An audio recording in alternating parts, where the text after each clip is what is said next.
It's kind of an interesting time to be kind of sequestered, isn't it, in some ways? Although we have, at least in the beginning, it's working. Okay, good. So at least in the beginning, I was a little bit numb. Uh, I think one of the things I've been thinking about in the past several days is how we were living a certain life, and then this was all stopped, and then we have transitioned into this new life.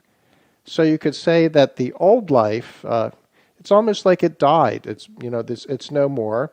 Although this new life that we're living now might be temporary, and we might go back to the old life, hopefully in a few weeks, maybe a month, maybe more than a month. It's hard to say. But I was looking at the 5 stages of grief and thinking how that might parallel the experience that I had and perhaps you're having or had in what's been going on. These 5 stages are basically non-acceptance, anger, making excuses, perhaps blame, and then from there, depression and sadness, and finally acceptance. And so, have you gone through these stages? Are you still going through them? Have you come to a point now where we've accepted what's happening and how things are? Were we angry at some point?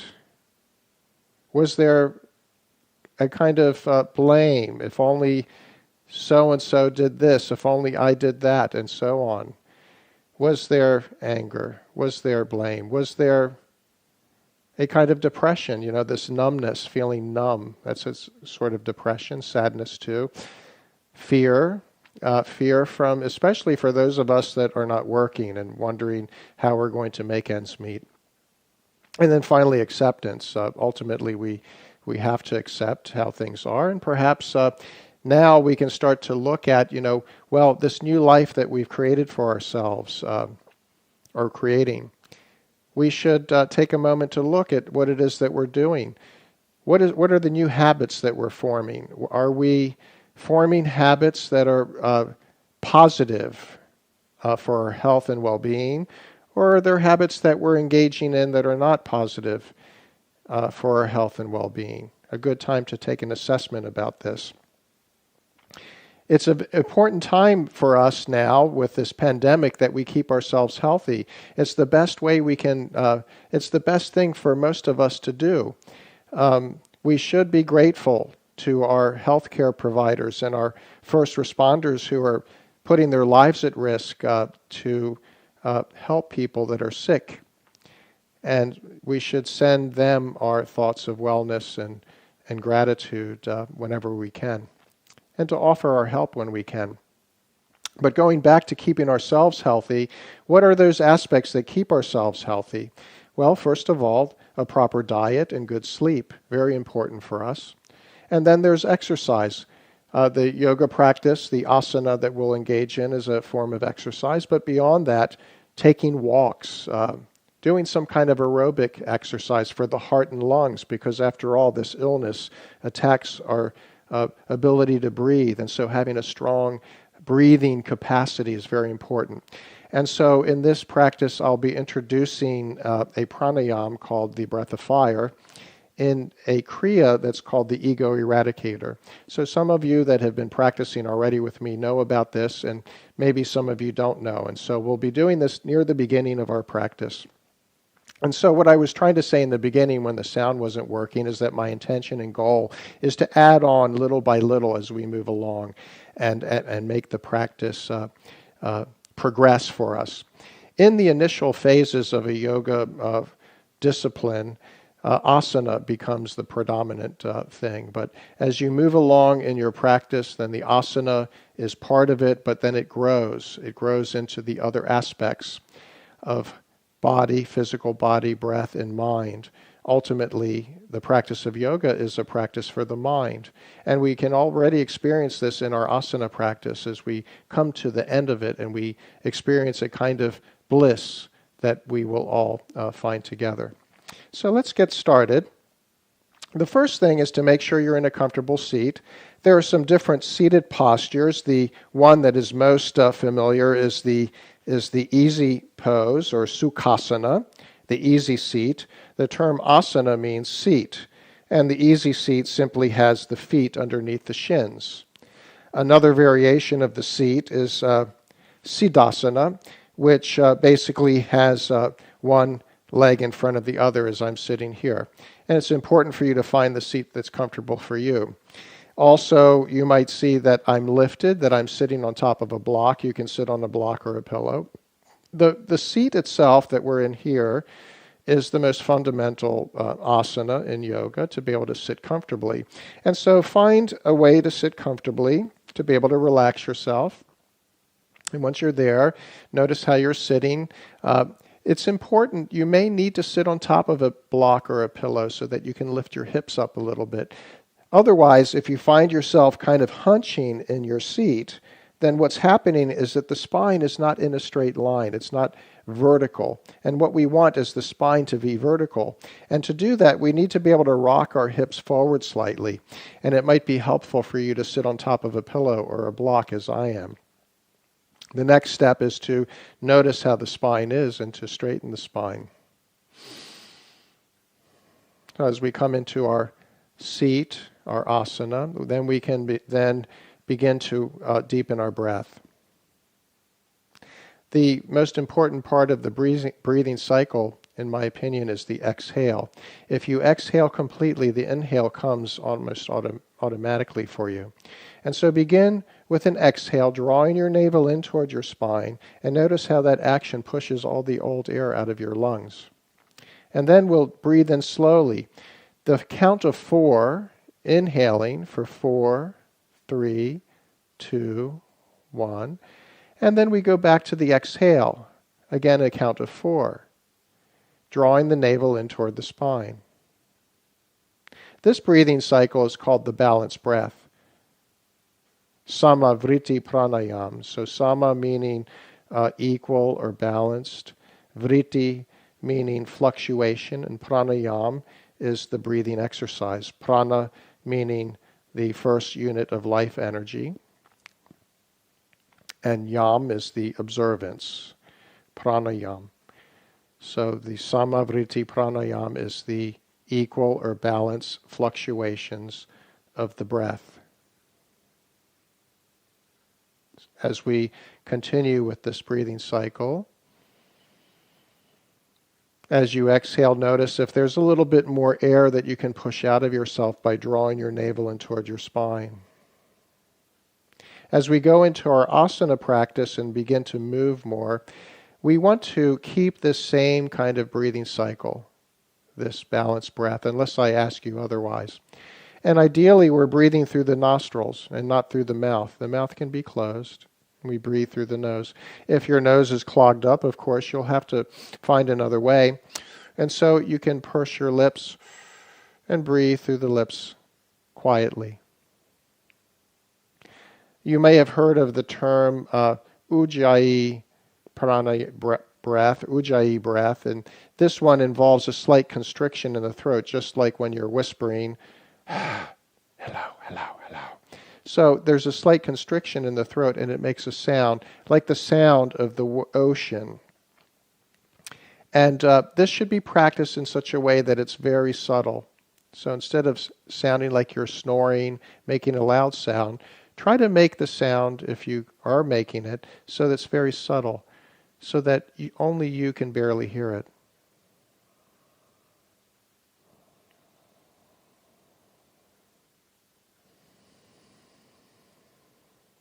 Let's move a bit now. Place your arms at your sides, and as you draw the breath in, extend the arms up and stretch and lengthen your spine. Exhale, lowering your chin toward your chest. And let's repeat. Here, we're looking to create a lift, to lengthen the spine, a spinal extension, as we raise the arms up. Next, we'll come into a side bend. Lift your right arm and gently exhale to your left into a side bend. I find that when I move into these side bends that initially I can feel a kind of stiffness in the spine. And we can then notice if the movement itself is starting to dissipate some of the stiffness. You could think of the stiffness as a kind of density. And density is a quality of what we could call the earth element, dense like a rock. And we want to create a balance between these elements, the density of the earth and the fluidity of the water, the openness of the air, the heat of the fire, and the openness of space. And so here we want to release some of that density and create more of a feeling of openness. Notice if the spine feels less stiff as you move in this way. Such a simple movement, and yet very profound, because it helps us to understand what it is we're trying to do with our asana practice. Let's extend both arms up, and we'll twist to the right now, wrapping the arms and looking over the shoulder, and then over to the other side. As you come into your twist, make sure you're not leaning downwards. We need to keep the spine straight like a flagpole as we turn into our twists. Each of these three movements that we've gone through, the spinal extension, the bend, the lateral stretch, and then the twist, are the different modalities of movement of the spine. And I like to start with these movements as we're warming up the spine to begin with. Very good. Let's finish one more cycle. And we'll extend the arms up, lower the hands down to your thighs. And I'll introduce now this breathing practice called the breath of fire. Now, the breath of fire involves breathing through the navel. At first, we'll move slowly with this, and then we'll pick up the pace.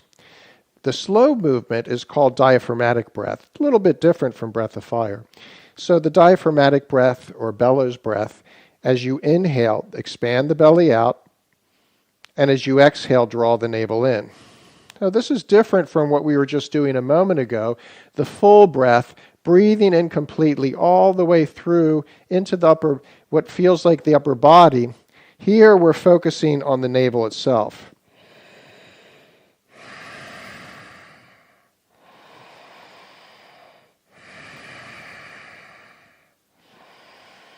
Working to increase our breathing capacity through our breathing exercises. As I said, I consider this to be very important in this time. Once you have the rhythm to it, the idea now is to begin to go a little faster. And you need to establish a rhythm that feels comfortable for you. This becomes the breath of fire. And the breath of fire should be practiced in such a way that it feels like you could just continue with it on and on and on without stopping, not exhausting yourself. So find a rhythm that feels comfortable for you.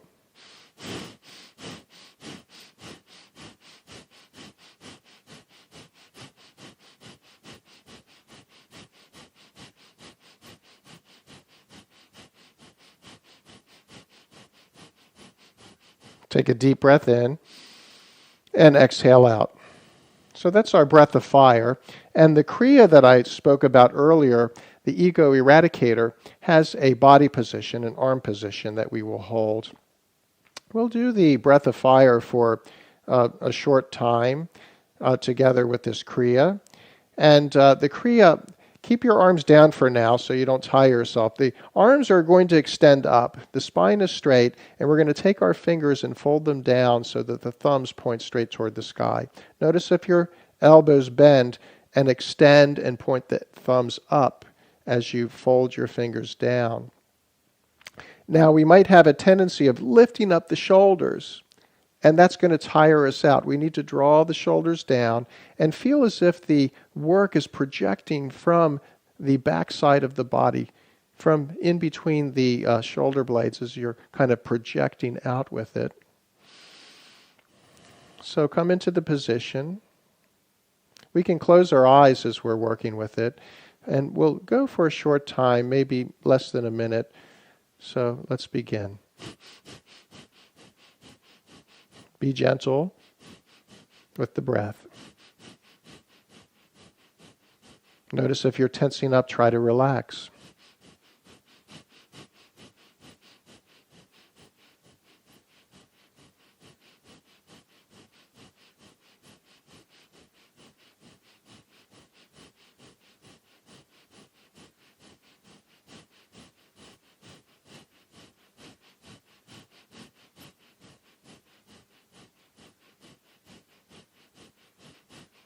Exhale out completely. And as you draw the breath in, extend your arms up, touching the tips of your thumbs. Open the fingers wide and stretch toward the sky, holding just a moment longer, and then lowering the arms. Now we can spend a moment experiencing the fruit of this practice. So let your breath move on its own. And notice how you feel. Does the breath feel more open? Is there less distracting thoughts for you? The breathing exercises or pranayama are for the present, to make us present. And notice how the sensation of being present feels.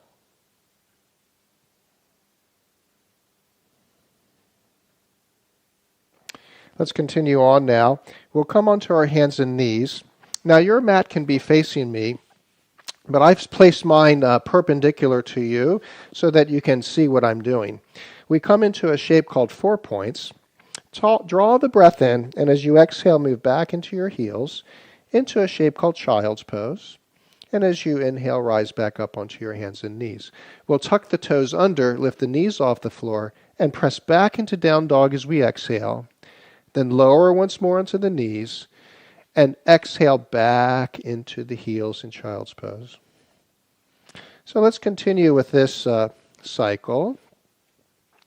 Moving at your own pace, slow it down, and match the movement of your body with that balanced breath that we started with.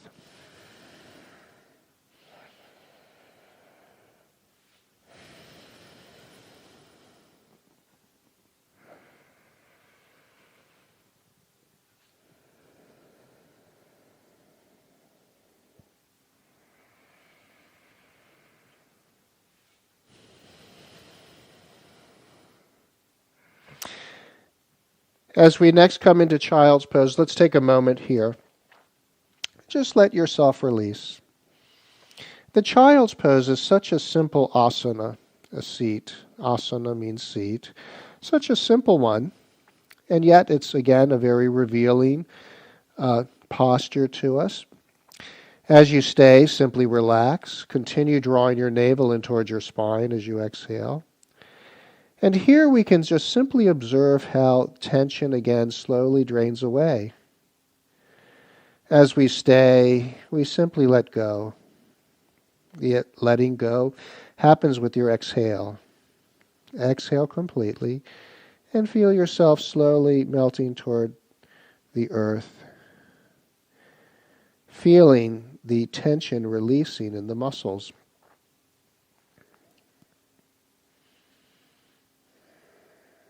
Let's come back up onto our hands and knees. We'll press back once more into downward facing dog. And then I'd like you to step your right foot between your hands. This brings us into a low lunge. Stay for a moment here.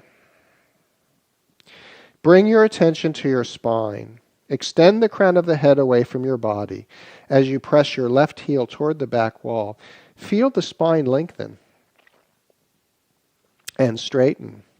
We'll now pivot the left foot so the heel drops down and we rise up. We'll be moving in and out of a shape called the pyramid. Bringing the right arm behind, make sure your pelvis or your hips are square with the wall that you're facing, and float the left arm up as you breathe in. Exhale, extend slowly, and fold into the pyramid. In our asana practice, there are a series of postures that are more or less you could think of as done with each practice. And then there are other postures that we might weave in and out of the practice depending on the needs that we have.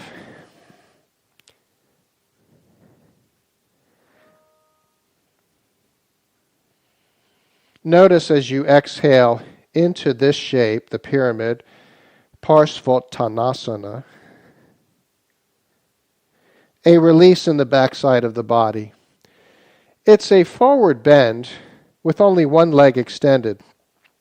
So here we use this shape to prepare us for deeper forward bends as we move along. One more cycle. As you rise up, let's extend both arms. Now we'll stay. Extend, fold, and stay in the shape. Stillness and ease. So if you feel like you're trembling as you remain here, that means you're forcing or pushing yourself too hard. You need to adjust yourself so that you can relax and become still.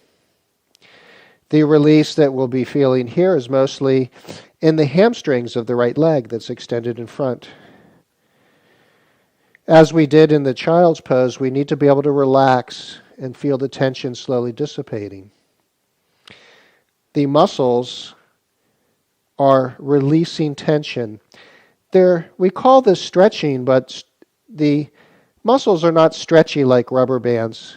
Instead, we should be calling it releasing tension in the muscles. Let's step back into our downward facing dog.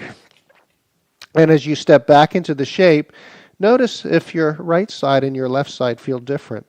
Maybe you can wiggle your heels around. Notice how the shape changed us. And now we'll step the left foot forward into our low lunge. Again, straighten the spine. Extend the crown of the head away. And let's pivot the right foot and rise up. So we have the other side to do. The left arm is behind. The right arm floats up. Extend, lengthen, fold into the shape. Straighten the spine as you rise up. The principle we're working with is an idea that we move in and out of our shape to prepare us to stay, as we did before. And so one thing to notice is, with each repetition, does it begin to feel a little bit easier to come into this asana, into this seat of the pyramid, Parsvottanasana, with the idea that as we prepare ourselves, eventually we'll stay. Finishing this cycle, extend both arms, and now we prepare to stay. Extend, fold, and remain, being gentle. Observe your breath. Think of your breath as an indicator on how you're experiencing the shape. The breath smooth, complete, exhale. The navel firmly drawing into the spine with each exhale.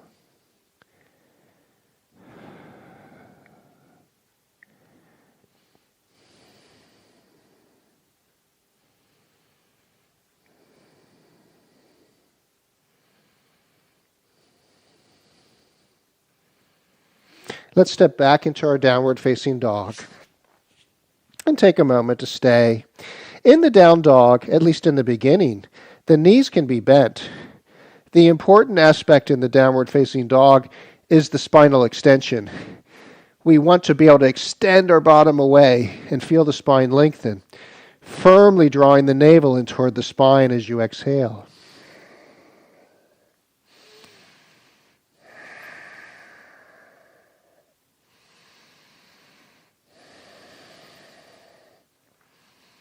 Let's step the right foot between the hands again. This time we're going to follow with the left foot. Place your hands on your thighs, straighten the spine, squeeze your ankles toward each other, and then begin to rise up. So now I'm going to turn to face you, standing in a shape called mountain. The mountain shape, Tadasana, is an thighs away toward the back wall. Feel the whole lower body firm itself. Feel the feet flat against the ground. all four corners of your feet. Think of your feet like rectangles, and each has a corner, four corners. The little toes, the big toes, and either sides of your heels, the four corners, all four firmly pressing against the ground. And as you breathe in, extend your head, the crown of your head, toward the sky. This is creating the spinal extension that we're seeking. As we exhale, draw your navel firmly in towards your spine. From here, I'd like you to come into a straddle. So simply, you can take your legs apart. This is a wide straddle. And make sure your feet are not turned out to the sides. They should be parallel with each other. If you were wearing skis, the skis would be parallel. They wouldn't be pointing outwards. Parallel with each other. Bend your knees slightly. Take your hands behind your thighs and slide them down. And we'll come into a forward bend. Here, we're simply going to hang upside down and let gravity lengthen our spine. The knees can be bent so we can hinge at our hips properly. We want to be able to feel as if we're hinging. If we take our thumbs and press them into the crease of the hips, we don't want to feel a gap here. So you can bend your knees, feel the hinge at your hips, and simply let your head hang toward the floor, letting the spine lengthen. As we stay in the shape, the legs might begin to straighten a bit, remembering that we don't want to feel as if we're struggling or tensing up. This is telling us that instead of releasing tension in the body, we're creating tension, which is what we don't want. Very good. Come up onto your fingertips into the half bend, and then we'll take our hands off the floor and reach them behind. So here we're coming into this shape unsupported. To rise up, feel your heels pressing into the floor and push from your heels so the backside of the body lifts us up. And we come up, back upright. Let's extend the arms up to the sky. Bring your palms together. Exhale. Palms come to the heart center. So we just did a forward bend with the legs wide, and we're going to repeat that now with the legs a little bit closer. This becomes more intense, obviously, with the legs closer. Again, soften your knees, slide your hands down your legs, and fold forward. Now, we again want to feel our belly against our thighs. You can take your thumbs and press them into the crease of your hips, and notice if you feel your hinge at your hips. From there, the knees can be bent so we can feel the hinge of the hips. Squeeze your ankles toward each other, and let yourself hang upside down for a moment. The inverted postures, like the forward bend, are very calming. Exhale completely and let go. From here, we're going to step back into the downward facing dog. So I'm going to turn sideways so you can see. We come into our downward facing dog, then move forward into our plank. Either the full plank, or you can come into a half plank with your knees on the floor. Either way, there's a straight line from your shoulder to your knees or to your ankles. Let's take a breath in and lower down. Point your toes and come up onto your forearms.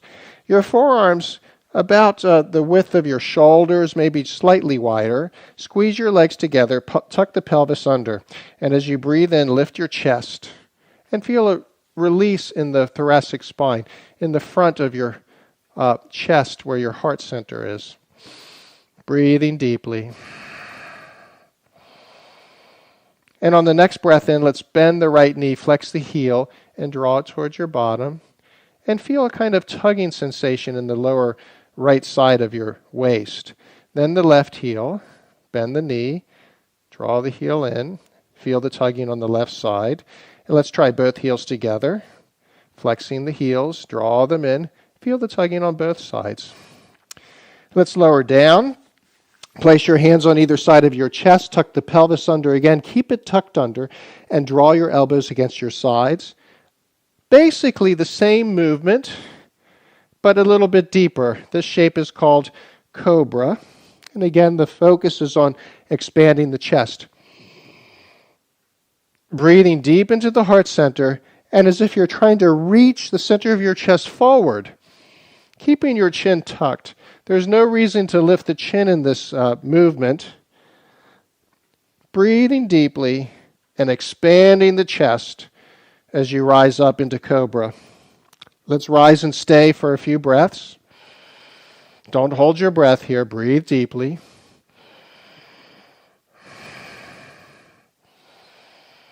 And let's lower down.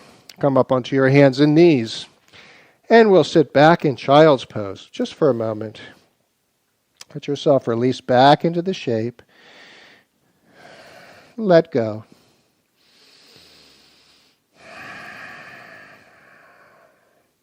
From here, we'll come back into our downward facing dog.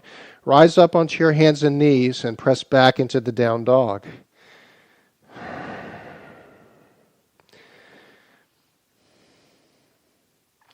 Step your left foot between your hands and follow with your right foot. I'm going to turn to face you now. We'll be moving into a shape called chair. So again, your feet are parallel. Squeeze your ankles toward each other and bend your knees even more. Imagine you're in a kindergarten class and you're trying to sit into one of those little chairs that the children sit in. As you draw the breath in, rise up into the chair shape. This one is called Utkatasana. And as you exhale, keeping the knees bent, fold. Rise into chair. Exhale and fold. Rise into chair. This time we're going to stay for a few breaths. You can make your practice more advanced by simply smiling. Firmly draw your navel in towards your spine as you exhale. And as you breathe in, remembering the sensation we felt in cobra, expand your chest with the breath in.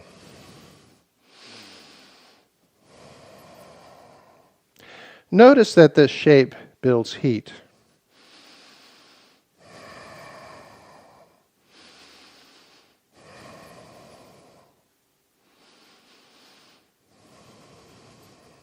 Let's rise up and lower your arms. Just take a moment to notice how you feel. Feel your heart beating. Feel the warmth of your body. Let's come into another straddle. So I'm facing you. You can straddle your mat. Bring your legs again, as you did, wide apart, and we'll be moving into a twist, a variation of the revolved triangle. Extend your arms apart and bend your right knee. As you exhale, we'll bring the opposite arm down. It can come onto your knee, your shin. It might come to your foot, or maybe to the floor. And then we'll unwind and come back up as we breathe in, and we'll repeat the same side. We're going to repeat this 4 times altogether. So we have 2 more repetitions. Remembering that the principle that we're working with is to move in and out of the shape and eventually stay in a state of ease and stillness. Now the other side, so your left knee bends slightly, and we turn into the twist on this side, just as you did in the other side. And let's repeat this 3 more times. Maybe moving a little bit slower than when you started. The journey in the movement is part of the yoga as well, and not just the shape in itself, or the 2 endpoints as we move between them. Very good. Now back to the first side. This time we're going to stay. Again, your hand can come onto your shin. It could come onto a block. It might come to the floor. And if it comes to the floor, rotate your arm so your fingers are pointing in the opposite direction of your toes, and turn your gaze toward the sky. Now we're going to start massaging the vital organs in the navel center. And just like when you get a massage in the rest of your body, maybe your arms and back and legs, your body feels more enlivened, doesn't it? As if the muscles have been stimulated and woken up. And the same thing you could think applies to the vital organs, the organs of life that are in the navel center itself. Massaging them, making them more active and alive, releasing toxins that might have settled in this region. Let's rise up, and we'll lower the arms. This is a powerful asana. Close your eyes and notice how you feel. When you exhale, are you able to let go even more?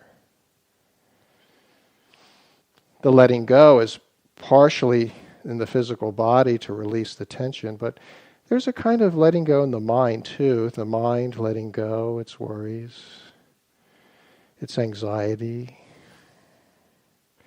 And we can learn from this that the tension in the body, the smoothness of the breath, and the mental tension we might experience are all mixed together. They're all linked to each other. Very enlightening thing to understand and to experience. Let's extend the arms apart. We'll move to the other side, and we'll remain as we did on the first side. Again, begin to draw the navel in and twist it in the direction of your turn. There's also a sense of expansion. As you breathe in, imagine you're expanding yourself into the shape. And as you exhale, continue drawing the navel in and twisting it toward the sky. Notice if you feel trembling.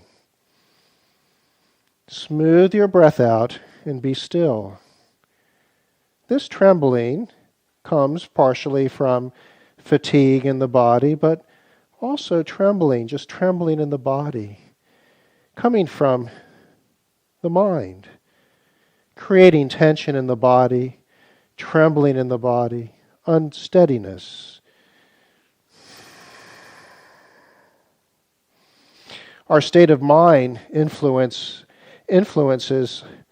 the state of health that we experience, especially over time. If we're constantly under anxiety and worry and fear, this reduces our health.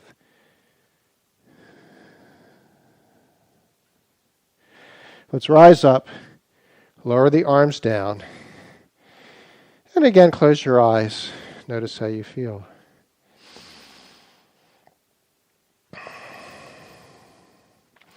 We'll come again to the front of your mat, standing with the legs parallel and preparing to fold forward. Draw the breath in and extend the arms up. And as you exhale, soften your knees and slide the hands down the back of your legs to fold forward. With your fingertips on the floor, lift your chest. Into our half bend, you can bend your knees so that you can straighten the spine. In the half bend, feel as if your fingertips are pulling you forward to extend the crown of the head away from your body, creating the spinal extension. And as you exhale, squeezing your ankles toward each other, fold chest. Exhale, fold, prepare to come into foot and make sure your toes point toward the floor. And then as you exhale, draw your knee into your chest and hold for a moment. Extend the leg back again. As you exhale, draw the knee into the chest. Either stay here or cross it to touch your left elbow. Extend the leg back. Draw the knee into the chest and either stay as you are or open it, perhaps bending the elbows and resting the thigh against your arm, perhaps extending the leg away. Extend the leg back. And this time we step through the hands into our low lunge. Pivoting the left heel, rising into Warrior One. Notice in the Warrior One, instead of trying to lift up straight, I'm hinging just slightly forward. The heel of the right foot is directly under my knee. The left leg is straight, and I'm pressing the little toe of the left foot down into the floor to feel the outer edge of the foot pressing firmly into the ground. feeling the four corners of that rectangle that I described earlier. Extend your arms forward and turn your palms to face the sky. As you breathe in, open the arms and expand the chest. And as you exhale, firmly draw the navel in toward the spine and close the arms. Inhale, open the arms. Exhale, and close the arms. Inhale, open and stay. Work with your breath. As you breathe in, expand your chest. And as you exhale, firmly draw the navel in toward the spine.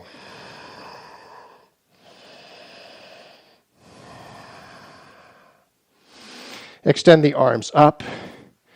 And as you exhale, see if you can hover for a moment. Lower the hands down and step back into your downward facing dog. Now, we'll prepare for the other side. Raise your left leg, flex the heel, project it toward the back wall, and internally rotate your thigh so the toes point down. Exhale, draw the knee into the chest. Inhale, extend it back. Draw the knee into the chest and either stay or cross it to touch your right elbow. Extend the leg back. Draw the knee into the chest, either stay or open it as you did before. Extend the leg back. And now we'll step between the hands. Low lunge, pivoting the right heel, rise up. Position yourself in the warrior one as we just were. Extend the arms forward, palms facing the sky. Open as you breathe in. Exhale as you close. Open, breathing in. Exhale, close. Open and stay. Breathing deeply.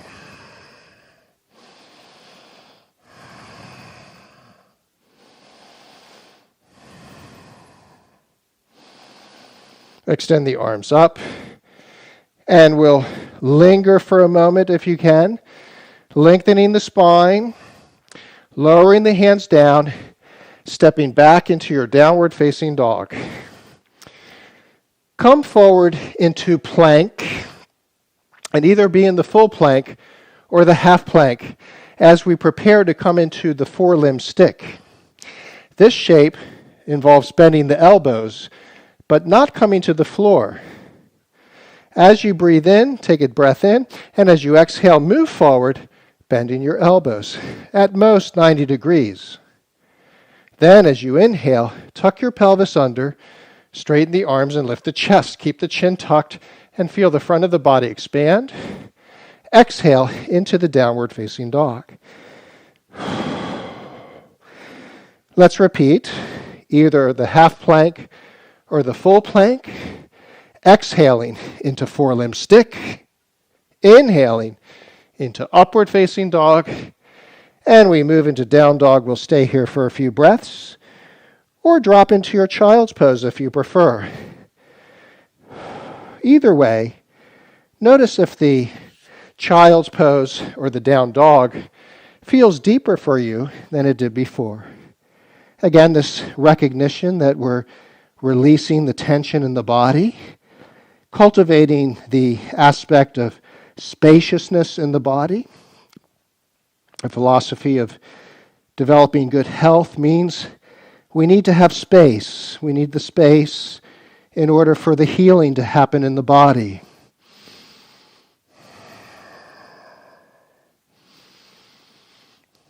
If you're in the child's pose, move back into your downward facing dog. This time we'll gaze between the hands and walk forward to lift the chest into the half bend as you practiced a moment ago.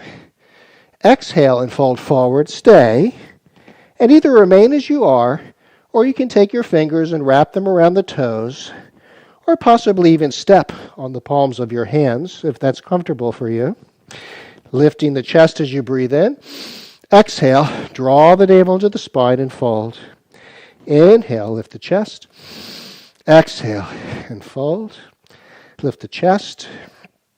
Exhale, fold. Release the feet And let's come up into the half bend, extending the arms behind, pressing from your heels into the floor, rising up, lowering the arms to your sides, and standing in mountain. I'm going to introduce a balance now. I want to check the time and make sure we're on schedule, so I'm not taking up too much of your evening, and we're getting what we want out of this. Let's bring our hands together. Now, one of the tricks of having good balance, first of all, is to start with your feet and to spread your toes apart. Often, during the day, as we walk around, we're all in our big toes, and yet the little toes and the rest of the toes, all of them, are very important for balance. Press your little toes down into the floor as hard as you can. And this will help you to maintain your balance.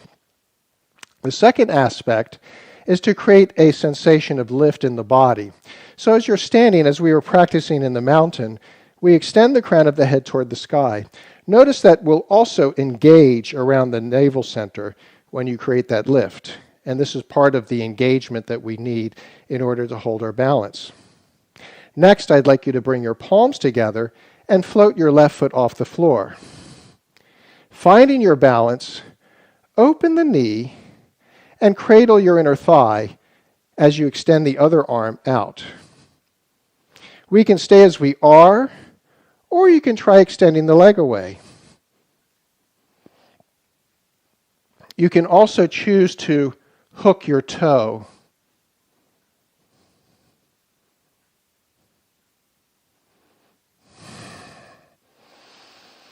Let's lower the leg down and take a moment to adjust as we prepare for the other side. We can also notice if the body feels different on this side than this side. And again, this will reveal to us what was the effect of this asana, extending the leg out and feeling where the spaciousness is created in your body. So again, feet parallel, little toes pressing into the floor, the crown of the head extending toward the sky, creating this lift. And then we'll raise the other foot off the floor, open as we did before. Decide if you'd like to extend your leg, or if you'd like to hook either the big toe or the outer edge of your foot. Let's lower the leg down. Now I'd like you to bring your legs together. Tuck your pelvis under. We're going to come into a side bend standing up. So lift up your left arm. At first, just straight up and create that extension, the spinal extension, extending the crown of the head away, and continue extending the crown of the head away as you bend to your right. Squeezing your legs together, pelvis tucked under, and think of the length of the spine as being more important than the bend itself. Let the bend happen as a consequence. We're going to breathe into this side to expand the space between the ribs. Firmly draw your navel in towards your spine as you exhale. Coming up, take a moment to notice if this side feels different from this. And how does it feel? Again, looking for this difference between density and spaciousness. Notice how it feels in you. Let's prepare for the other side now. Tuck the pelvis under. Extend the other arm up. Create the lift. And continue with the lift as you start to add the bend. Thinking of the extension as the prime aspect of this shape, and the actual bend as the secondary aspect. Breathe now into the side body and expand the space between your ribs with your breath. Firmly draw your navel in towards your spine as you exhale.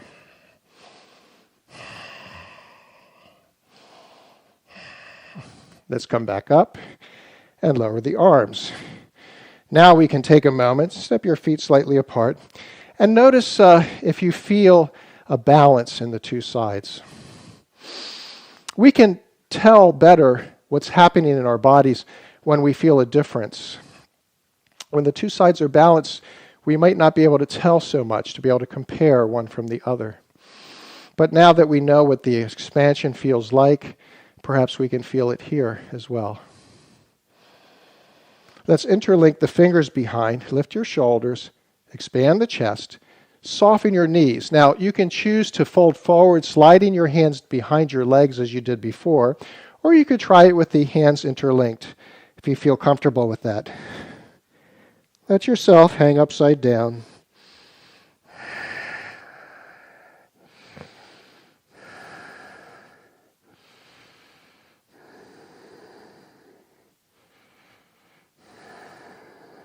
Release your fingers, bring your hands to the floor, and step back into your downward facing dog. We're going to go into a hip opener called the lizard. So from your down dog, step your right foot outside of your right hand. So now the foot is a little wider than it was before, and the foot is slightly turned at an angle. If you can, the knee is off the floor, and the body is a straight line. Don't let yourself sag in your middle. Keep the body straight. If you're having trouble, lower your knee to the floor if you need to. And here we can stay where we are, or we can start to deepen it. The important thing is to find a place that's comfortable for you and to stay for a moment. Notice if your head is hanging toward the floor, keep the chin tucked and your ears parallel with your shoulders. Extend the crown of the head away. Think of the spine as being straight.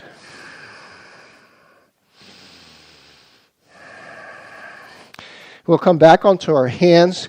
Lower the other knee to the floor and point your toes. Make sure, again, you're not sagging in your middle. Give yourself some support so the body is in a straight line. Extend your right arm out and reach it back to look over your shoulder. Now, we can stay as we are, or we can choose to bend the left knee and rest the hand on the toes. This will add a little bit of a release in the quadriceps in that left leg. The important thing is that we're able to come into our twist, drawing the navel in and twisting it toward the sky. Let's release. We'll step back into our downward facing dog as I change positions. And we'll prepare for the other side. Step your left foot outside. Again, straighten the body, make sure you're not sagging, and decide if you'd like to come closer to the earth.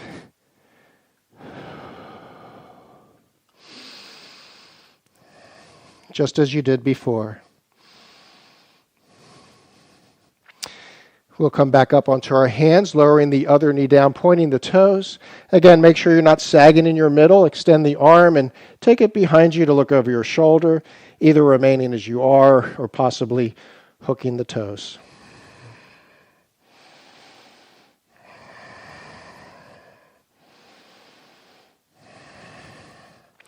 Let's step back into our downward facing dog. And we'll next come into a shape called the extended side angle. Step your right foot between your hands and pivot your left heel. From here, I have to make sure my thing doesn't drop off.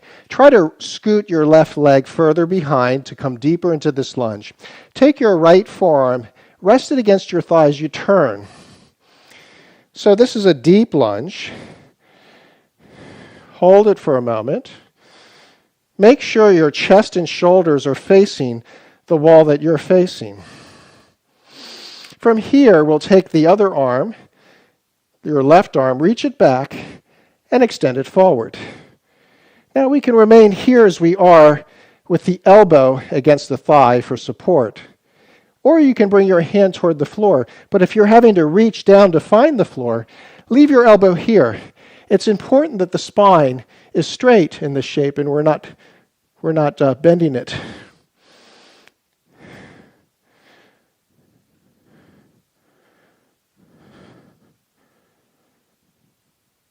Utthita Parshva Konasana, the extended side angle. Lower the hand down and step back into your down dog. Stay for a moment. And we'll prepare for the other side, stepping your left foot forward, pivot your right heel, and see if you can scoot it back an inch or two. We'll take the left arm on the thigh, the right hand on the side, and we turn. Now you might find that one side of your body is more open than the other, and that's not unusual. Our practice is to create balance in the body. Extending the arm up and over, come into the shape as you did before.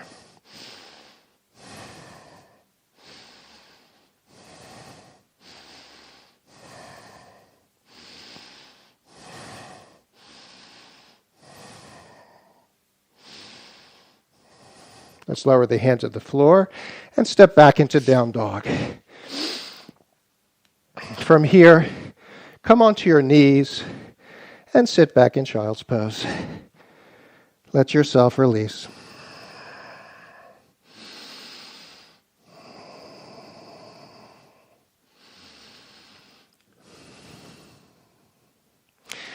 Coming up onto your hands and knees, we'll prepare for the half pigeon. Wiggle your hips around. Notice how they feel. And then we'll take the right knee out to the edge of the mat. Try to scoot the left foot behind. Make sure you're not turning sideways. The pelvis parallel with the floor. Some of us might find this position to be extremely uncomfortable, and if it's that way for you, another way is to kind of sit and just take that same leg and cross it over. So again, we're creating this release around the outer thigh, or in this position. We can also choose to deepen it by moving closer to the earth if we wish. See if you can place your forehead, in that case, on something. It could be a block, it could be on your hands. Find something to rest your head on and simply relax.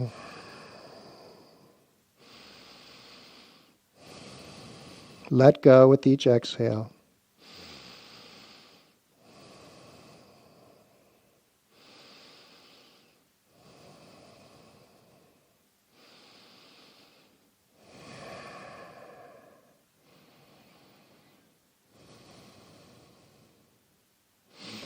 From here, we're going to move back onto our down dog. If you're in the seated version of this position, just simply switch your legs and we'll catch up with you. Lower onto your knees and take your other knee out to the edge, positioning yourself as you did before and deciding where you want to go with this. Don't compare me to you or others that you might be coming across, maybe in videos that you're looking at. Just find where you can go and be comfortable.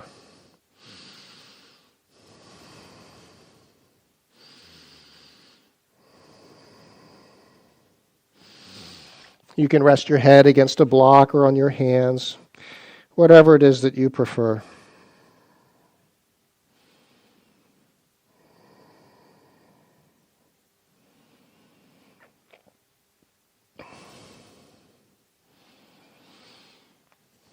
Let's come up, and we'll all come into the down dog now together.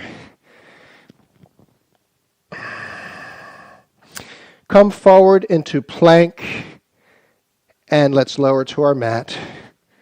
Then roll onto your side, and we'll come up to a seated position. Let's turn to face the front toward me into our easy pose.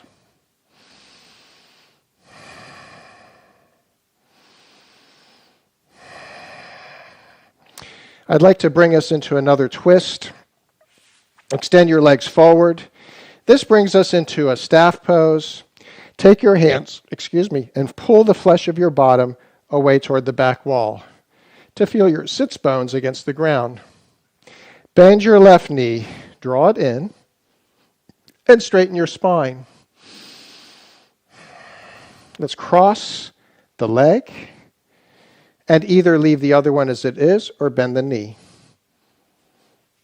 To come into our twist, extend your left arm up and reach it around behind. Then extend the other arm up, lengthen, and either hug gently the thigh towards you, or cross your elbow to turn and look over your shoulder.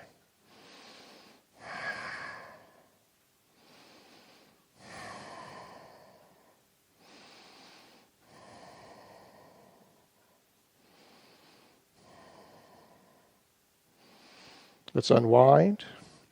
Come back into your staff pose, the legs extended, and bend your other knee. Draw it in and straighten your spine. Crossing the leg. Either leave the other one extended or bend as you did before. Extend your right arm up as you breathe in. Exhale around behind. Extend the left arm up. And exhale as you turn, either hugging or crossing the elbow to look over your shoulder. As we've been practicing with our twists, with each exhale, draw the navel in and twist it toward the sky.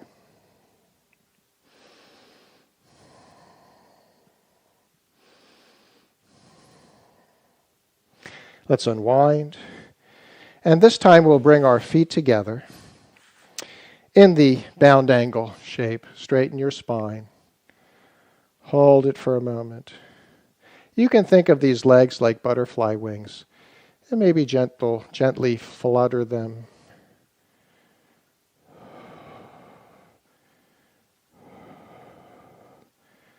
Let's come to a stop.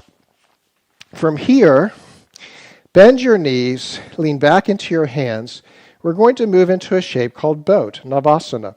Lift your feet off the floor and hold it here, or choose to take your hands away and begin to extend them. You can also choose to extend the legs. The boat shape, Navasana. Lower your feet down, and let's come onto our backs. Place your feet parallel, hip distance apart. Draw them in toward your bottom.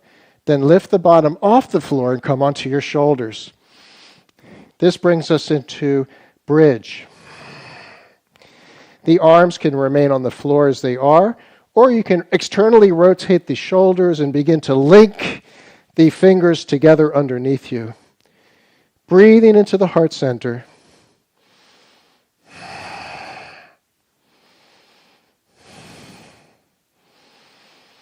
Let's release and lower down.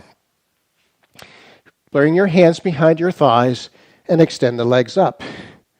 Flex your heels and stay. You can think of this as a reclined staff pose. You can also choose to bring the support of your hands away, but if your legs are starting to hang out, use the support of your hands to keep the legs in place.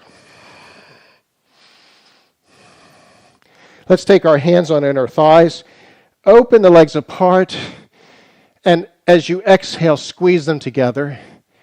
Use the resistance in your arms to work the inner thighs.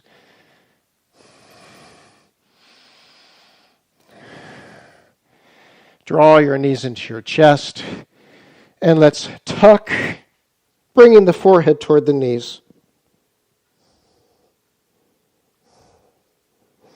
Release it. Stretch your legs out and reach your arms over your head. Take a few deep breaths. Stretch and lengthen your spine. Tucking the pelvis under, creating as much length as you can. And then we'll come into our Shavasana. Arms at your sides. You can spread the legs apart a bit. Open the shoulders by rotating your arms so the shoulder blades are flat against the ground like spatula. And let yourself fall into your breath, relaxing your eyes.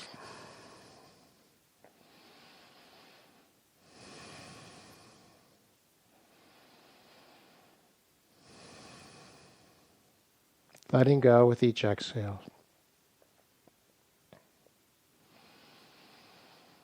Now, some of us might think that Shavasana, I don't need to do this. This is it for me. I'm finished, and kind of turn things off. But the Shavasana, you could say, is the most important of the asanas. All that we've done is to prepare us to come to this. And one of the experiences that we'll find is when we're completely still, as we are here, but completely aware, is that the mind may become more busy. And it can become very distracting to us. Maybe it feels uncomfortable. But if we want to be able to work with ourselves, to make ourselves feel perfectly joyful and at ease, just sitting alone with nothing to occupy our attention, we need to work on this. And the work is very simple, but just needs to be practiced over and over again, once a day at least. It can be done sitting in a chair as we are here in Shavasana, to simply become still and bring your attention to your breath. Now, what's bound to happen is that a thought will come. And the thought might bring our attention away from our breath. And there might be the thought kind of brings another one behind it and another one in that same direction, and our attention is slowly off into that waking dream. And what we're doing here instead is that when we realize our attention has been distracted from our breath by a thought, we decide, I am not doing that now. I'm bringing my attention back to my breath. And we let the thought go. If it's so important, it will still be there later. It will still come back. If it's not important, then perhaps it won't. And it becomes like a cycle. So instead of being lost in the waking dream all day long throughout your life, missing all of the ecstasy of creation all around us, the auspiciousness in every moment, beauty, grace surrounding us.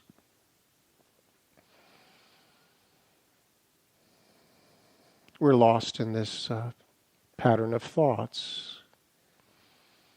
Instead, we should break that pattern, learn to be more still. The asana practice and the breath itself, as we work with it, is helpful just for that. It's for that.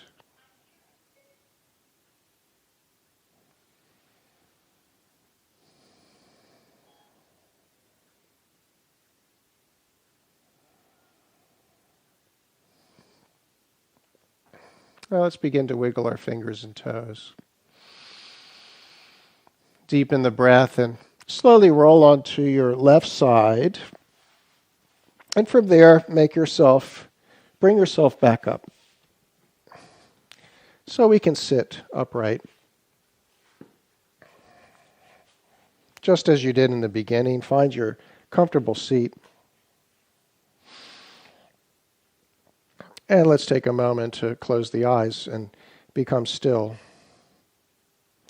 All of that effort, and if we just don't take the time to experience the result of it, is a waste, isn't it? Nothing in life that is of any value comes easily or free. Is it true? There's some kind of effort that's involved to obtain something of value, including peace of mind, a feeling of joy and gratitude always. To understand or have a better idea or perception of what it is that you should do in your life so that we can achieve fulfillment in life.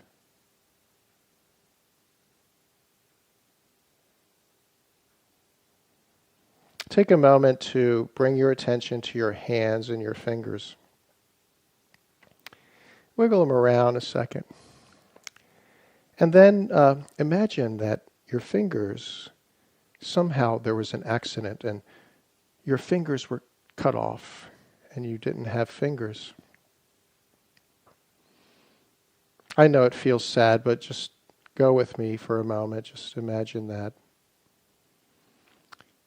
And then imagine that a miracle happened and your fingers came back. And they were back. Imagine how happy you would be to have fingers. And the question is, why should we have to lose our fingers to feel happy that we have fingers?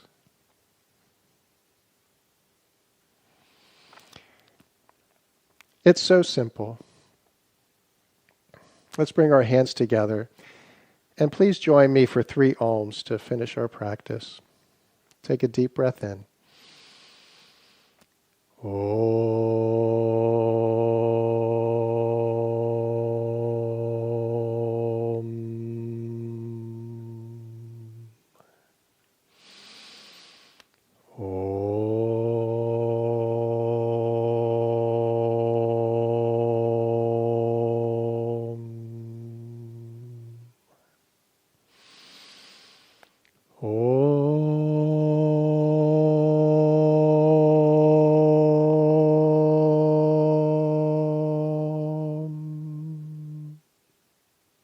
Shanti, Shanti, Shanti.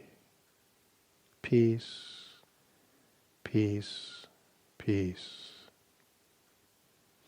Thank you for joining me today. I'm always open for your feedback. If there's something special that you want me to demonstrate or explain or include in the practice, please contact me. You can reach me if you don't know my email. You can always put a comment in the under the video or in the discussion section of the YouTube channel, and I will respond to you. May peace be with you, and may you be safe, healthy, and joyful. Namaste.